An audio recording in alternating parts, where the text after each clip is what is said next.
You ला अ कधी व यू कधी वाचायचं यासाठीचा नियम आहे. तुम्हाला इंग्रजी अल्फाबेट माहित असेल, त्याच्यामध्ये ओ हा जो येतो स्वर, त्याच्या आधीचे जेवढे अल्फाबेट्स आहेत ए पासून तर एन पर्यंत, त्याच्यानंतर ओ नंतर पी पासून ते झेड पर्यंत हे जे अल्फाबेट्स आहेत याच्यामध्ये ओ च्या पहिले समजा या ठिकाणी यू दिलाय, यू च्या पहिले काय आलाय रे बी, तर याच्यामध्ये बघा ओ च्या पहिले याच्यातील अक्षर एक आहे ना, मग याला यू च्या पहिले जर बी आलाय, ओ च्या आधीचा अल्फाबेट आहे, त्याच्यामुळे याला यू ला काय म्हणायचं अ.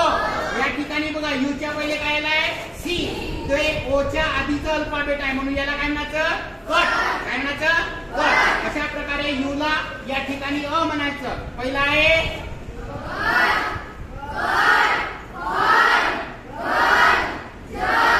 न. आता या ठिकाणी बघा दुसरा नियम, ओ च्या नंतरचे कोणताही अल्फाबेट आलं आणि त्याच्यानंतर यू आलं, त्याच्यानंतर यू आले तर त्याला वाचायचं यू आले असेल तर यू उ किंवा उ. तर याला बघा यू च्या पहिले काय आलंय, काय आलंय रे पी, पी आल्यामुळे हा ओ च्या नंतरचं अक्षर आलाय, त्याच्यामुळे याला काय वाचायचं उट, काय वाचायचं